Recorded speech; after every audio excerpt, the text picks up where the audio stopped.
What's up, guys? I just reacted to part 1 of Sam and Colby's The Conjuring series for the very first time. Really enjoyed it. That was my first time ever seeing Sam and Colby, and that was my first time ever reacting to a video that had anything to do with spirits. Not something I ever really think about, spirits or ghosts, but after watching that video, it definitely made me a believer. So go check out my reaction to that if you haven't. I did watch part 2 on my own, and I'll be honest, I didn't love part 2. You know, I left maybe a little bit more skeptical. It made me feel like there was a little bit more of an act going on. It felt like things were just maybe a little bit more embellished. I still definitely believe the spirits are real, and there's still a big part of me that feels like Sam and Colby are being genuine, and I still think that Cody and Satori are genuine too, but there is some skepticism that was raised after episode 2. Today I thought it would be cool to check out this debunking video, just to kind of see the other side of things. And this guy's name is Rational Era, or his channel's Rational Era, and he has a video. I look forward to it, and I'll give you my thoughts.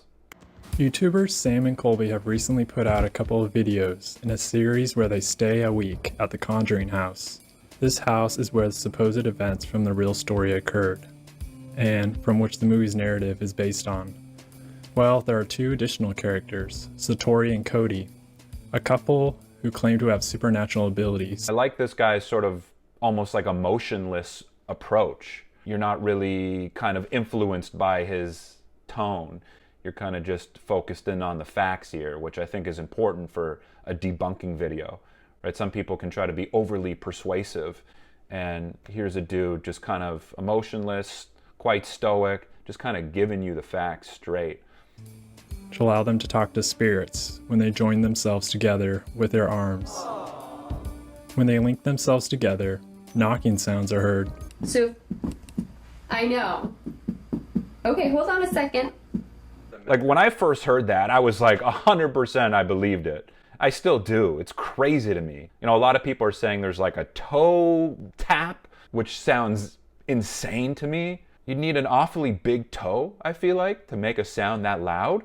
But again, what do I know? They then use these sounds as a method to speak to the dead, while iterating through the alphabet. A, B, C, D, E, F, G, H, I, J, K, L, M, L. But the trick they use isn't even original. In the mid-1800s, a group of sisters, Leah, Kate, and Maggie Fox, claimed they could hear strange knocking sounds on the walls and furniture. The Fox sisters' abilities as mediums attracted widespread attention, and they embarked on a professional tour conducting seances in front of audiences that included the famous.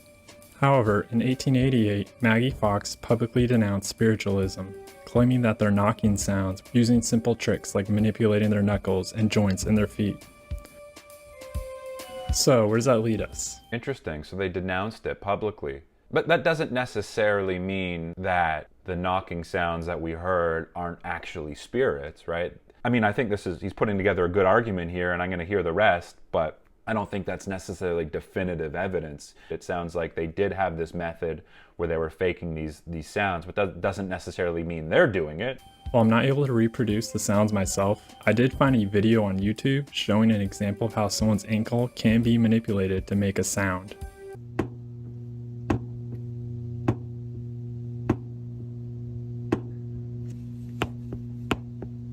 Oh, that's pretty cool. Okay. And that sounded kind of similar to, I think, what we heard in the video, if I'm not mistaken. I'd have to listen and go back. But that's pretty subtle, huh? Like, there's not really any movement, especially if like a sock's on or your pants are over your ankle. You can't really see that. It's not like there's some like elaborate movement. It's very subtle. Over time, with enough finesse. But then you kind of saw his toes move there.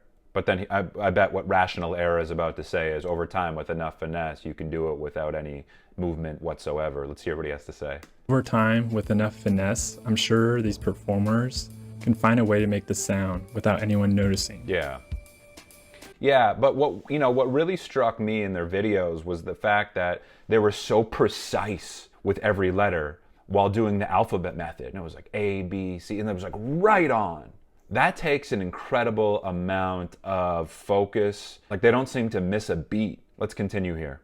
In an 1848 timestamp, Cody says, And don't do it for money or anything like that. "We don't do it for money or anything like that." And yet they have a site, theparanormalcouple.com, that shows a substantial amount of planned events where they perform their spiritual gifts. Right. Right. There's nothing wrong with earning money. It's No. just kind of a weird thing to lie about. Yeah. Oh, it looks like they even sell some merch. Yeah, I agree with that. I mean, that is a little odd to lie about. Just playing devil's advocate here, maybe Cody and Satori do these types of events where they're like private events like this for free. They do the public events and they sell merch for money. Either way, yeah, it does feel like it is a little bit of a weird thing to say, although I don't necessarily think that means they're lying about this. Let's put for a content creator investigation at the Conjuring house, you're required to provide you and everyone else who is attending's full name. Sam makes the point that no one could have known his grandmother's nickname. Okay, I just saw something that said weekly investigations, $1,200 up to 6 people. So yeah, it sounds like they do these private events for money. Yeah, so again, that is a weird thing to say, and maybe it is a bigger deal than I initially thought it would be. Because again, like, your whole thing is trust. You need to be these extremely trustworthy, transparent people in order for this thing to work. So when I say this thing to work, I mean for people to believe it. I think any sort of like chink in their armor when it comes to having the audience trust them is a big deal. And that's going to definitely make people skeptical because their whole business is based on trust. So it's something. It's something. It's not everything, but it's something. Yet there's an obituary online, dating from 2013, at least. Right. Oh my god, who's gonna believe that? Like, I was like, no way she's saying Libby. And then when she said G, I was like, there's no way. There's no... Yeah, okay, fair enough, right? And I was thinking that, although when I saw that at the time, it was unbelievable to me, and it still is, but the more I think about it, the more I realize that it's easier to get this information online than I initially would have expected. I mean, I guess I just didn't think about it. Obviously, if they're expert performers and amazing at what they do, they're going to do their prep work, obviously. There's no... Dude. Google isn't complicated, Sam. And their producer, Zach, who claims to be a skeptic. Up until this very moment, you've always been a skeptic. Does this help at all? I don't even know what to believe at this point. Doesn't understand that providing your full name, potentially weeks in advance, is enough time to research his loved ones. Yeah, you can get all this information, it's true. See, it's fun going into it just as an optimist and just as sort of like a gullible optimist and just believing it. It's so much more fun, isn't it?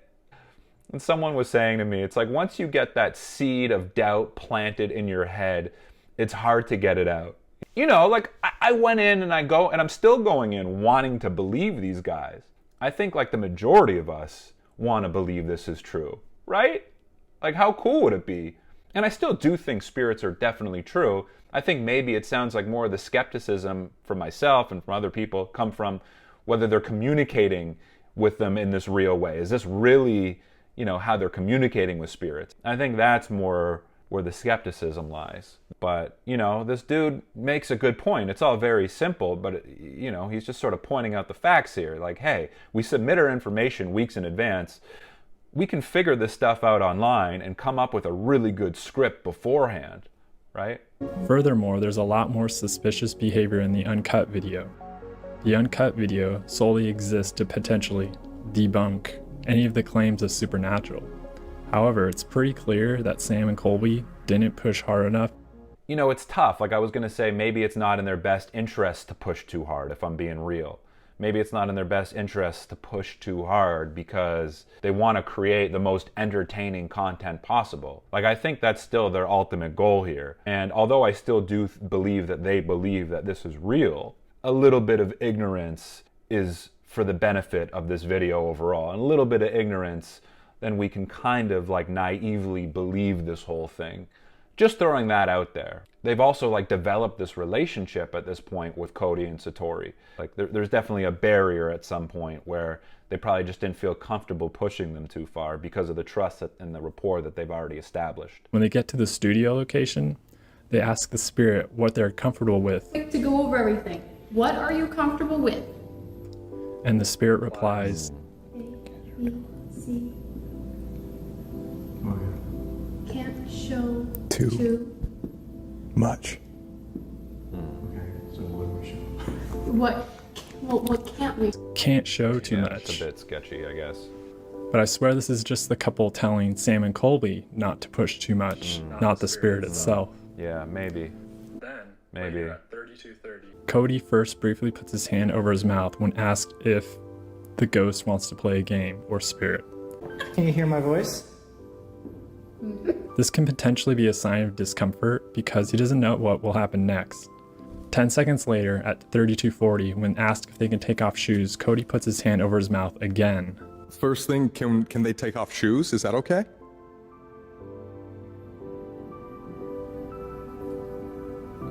Now it's getting really suspicious.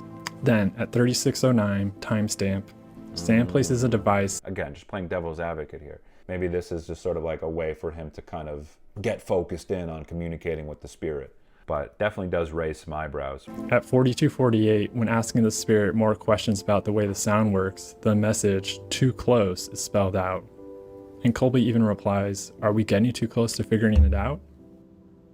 Okay. Getting too close. All right. Oh, okay. Getting too close to figuring it out? That's where they're like, no, no more. That's So it. it's Why would a spirit care if they figured any of this out? It's not like they have to answer to anyone. There's not like these. Yeah, and if anything, it would be like the spirit would want to connect with them, right? Like, if I was a spirit, that would be my goal. I mean, how cool would that be if you could, as a spirit, connect with people on Earth? Like a 1 in, I don't know, 100,000 people are able to connect with spirits. I don't know what the percentage would be. So I'd imagine they'd be kind of like motivated. You'd imagine, right? Why would a spirit care if they figured any of this out? It's not like they have to answer to anyone. There's not like these, sets of rules that like really matter.